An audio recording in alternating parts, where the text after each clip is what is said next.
बिस्मिल्लाहिर्रहमानिर्रहीम। अस्सलाम वालेकुम। मैं हूँ मोहम्मद उमैर। स्टूडेंट्स, उम्मीद है आप सब खैरो आफियत से होंगे। जैसा कि आपके इल्म में है कि नहम ग्रेड का सिलेबस तब्दील हो चुका है। आज हम फिजिक्स की न्यू बुक के चैप्टर नंबर 3 डायनामिक्स की हेडिंग 3.8 की तरफ बढ़ेंगे, जिसका उन्वान है फ्रिक्शन। आज हम सीखेंगे कि फ्रिक्शन क्या होती है और किस तरह हमारी अमली ज़िंदगी में ये हमारे लिए मुआवन साबित होती है। तो चलिए शुरू करते हैं।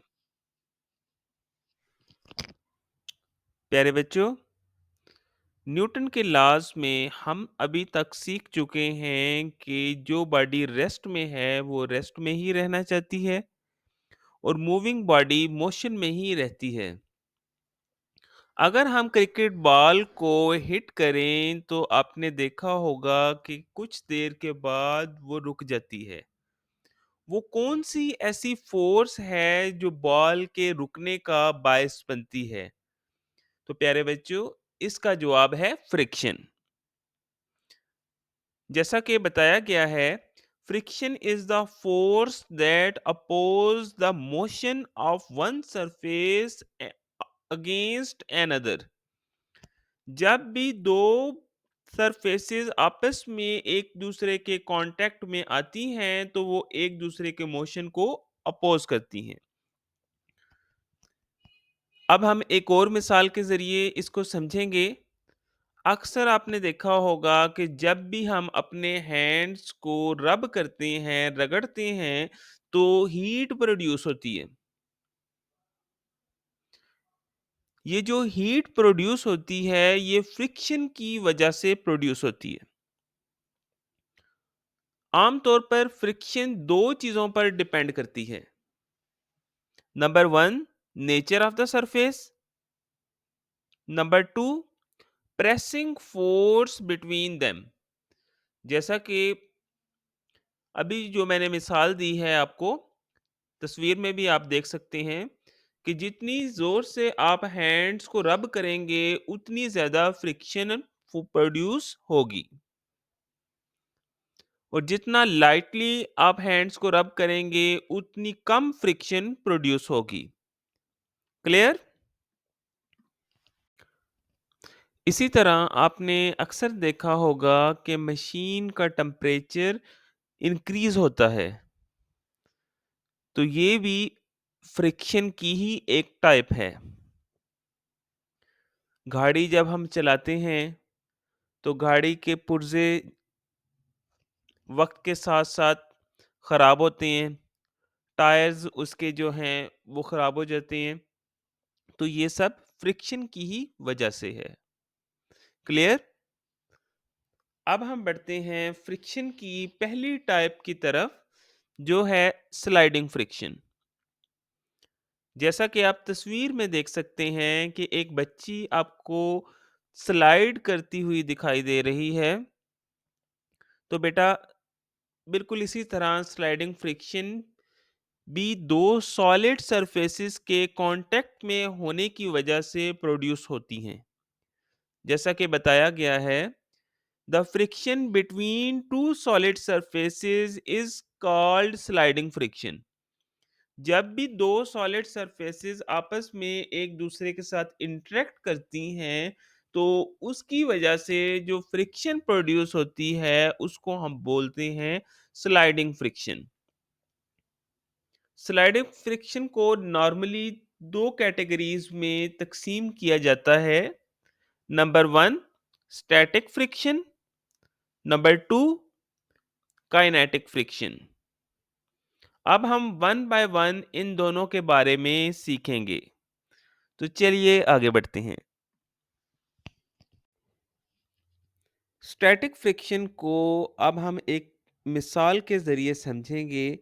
जैसा कि तस्वीर में आप देख सकते हैं कि एक ब्लॉक एक हॉरिजॉन्टल सरफेस के ऊपर पड़ा हुआ है। जैसे ही ब्लॉक पर फोर्स अप्लाई होती है तो ब्लॉक फॉरवर्ड डायरेक्शन में मूव करता है,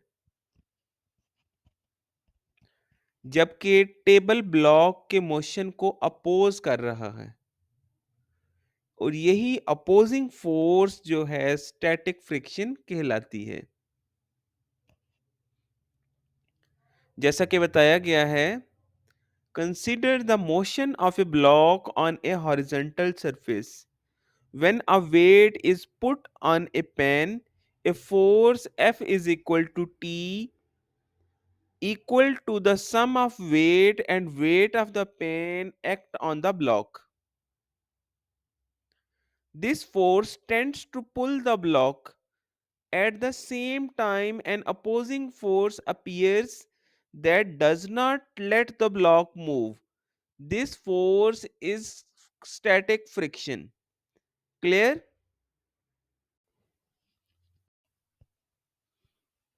अब हम बढ़ेंगे काइनेटिक फ्रिक्शन की जानिब। तो बेटा याद रखिएगा, काइनेटिक फ्रिक्शन सिर्फ उस सूरत में क्रिएट होती है जब दो बॉडीज मोशन में हों।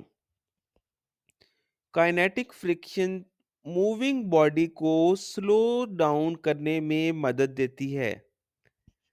जैसा कि आप तस्वीर में देख रहे हैं, एक ब्लॉक अरेंजमेंट आपको दिखाई दे रहा है। अगर तो हम पेन में वेट कंटिन्यूअसली इंक्रीज करते रहें तो एक स्टेज आएगा कि ब्लॉक हॉरिजॉन्टल डायरेक्शन में फॉरवर्ड डायरेक्शन में मूव करना स्टार्ट कर देगा, जबकि फ्रिक्शन स्टिल मौजूद होगी। इसी फ्रिक्शन को हम बोलते हैं kinetic friction. If we go on adding more weights in the pen one by one in small steps, a stage will come when the block starts sliding on the horizontal surface. When the block is sliding, friction still exists. It is known as kinetic friction. Clear? तो उम्मीद है कि आपको kinetic friction की समझ आ गई होगी, जो कि मूविंग बॉडीज को स्लो डाउन करने में मदद देती है। अब हम बढ़ेंगे फ्रिक्शन की दूसरी टाइप की तरफ, जो है रोलिंग फ्रिक्शन। तो बेटा जैसा कि आप तस्वीर में देख सकते हैं, रोलिंग फ्रिक्शन एक ऐसी फ्रिक्शन है जो कि रोल्स करती हुई बॉडी के मोशन को अफेक्ट करती है। जैसा कि तस्वीर में अगर आप नज़र दौड़ाएं तो आपको एक बॉल रोल करती दिखाई दे रही है। अगर तो सरफेस रफ है तो रोलिंग फ्रिक्शन ज़्यादा होगी, और अगर सरफेस स्मूथ है तो रोलिंग फ्रिक्शन कम होगी। तो इसको आप कुछ इस तरह लिखेंगे: when an object rolls over a surface, the friction produced is called rolling friction. Rolling friction is about 100 times smaller than sliding friction. Clear? यही वजह है कि ये बॉल बेरिंग्स के अंदर ये कॉन्सेप्ट अप्लाई होता है रोलिंग फ्रिक्शन का, और इसकी मदद से फ्रिक्शन को कम करने में हमें मदद मिलती है। एग्जामिनेशन पॉइंट ऑफ व्यू से अगर आज के टॉपिक को देखें तो ये बहुत ज़्यादा अहम है कि इसमें एमसीक्यूज प्लस शॉर्ट क्वेश्चंस कसरत से पूछे जाते हैं। जैसा कि मिसाल के तौर पे एक सवाल मैंने आपके सामने हाईलाइट किया है इस टॉपिक में से: why rolling friction is less than sliding friction. Exam में बेतहाशा बार ये सवाल पूछा जा चुका है, और स्टूडेंट्स इसमें अक्सर जो है कंफ्यूज दिखाई देते हैं कि कैसे हमने इसका आंसर करना है। तो मैंने यहाँ आपके सामने एक तस्वीर की मदद से नहायत सादा और आसान लफ्जों में समझा दिया है। जैसा कि बयान भी किया गया है, the force of friction depend upon area of contact between two surfaces as area of contact is less in case of rolling friction than in case of sliding friction. Rolling friction is less than sliding friction. जैसा कि आप तस्वीर number 1 में देखें, तो area of contact यहाँ ज़्यादा होने की वजह से पर्सन को ज़्यादा ज़ोर लगाना पड़ रहा है और वो मुश्किल से जो है इसको धकेल पा रहा है। जबकि दूसरे केस में देखें कि नीचे टायर्स लगे हुए हैं जिनका एरिया ऑफ कांटेक्ट कम है ज़मीन के साथ, जिसकी वजह से वहाँ फ्रिक्शन की वैल्यू भी कम है। एक अब हम बढ़ेंगे टॉपिक के लास्ट पोर्शन की तरफ, जो है मेथड टू रिड्यूस फ्रिक्शन, जिसमें हम वन बाय वन उन टेक्निक्स को स्टडी करेंगे जिसके ज़रिए हम फ्रिक्शन को कम से कम कर सकते हैं। तो चलिए शुरू करते हैं। सबसे पहला मेथड तो नॉर्मली हम सब ने अपनी अमली ज़िंदगी में अप्लाई किया होगा, जिसमें सरफेस के ऊपर ऑयल या ग्रीस लगाकर हम फ्रिक्शन को कम कर सकते हैं। जैसा कि आप सब जानते हैं कि लिक्विड्स की फ्रिक्शन सॉलिड की बनिस्बत कम होती है, इसलिए लिक्विड को अप्लाई करके हम फ्रिक्शन को कम कर सकते हैं। Oil or grease is applied between the moving parts of the machinery to reduce friction. Clear? अब हम सेकंड मेथड पढ़ेंगे, जिसमें लिखा गया है the parts which slide against each other are highly polished. Normally भी आपने देखा होगा कि जितनी सरफेस आपकी ज़्यादा बेहतर तरीके से पॉलिश्ड सरफेस होगी उसकी फ्रिक्शन कम होती है। अमूमन हम घरों में देखते हैं कि फ्लोर आप समझ लें कि जितना ज़्यादा पॉलिश होगा उतना ज़्यादा वहाँ फ्रिक्शन कम होगी।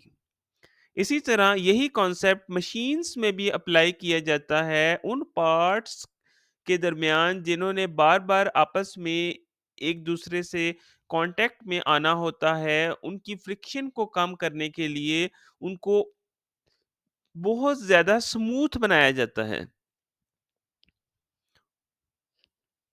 इसके अलावा as rolling friction is much than sliding friction, so sliding friction is converted into rolling friction by using ball bearings.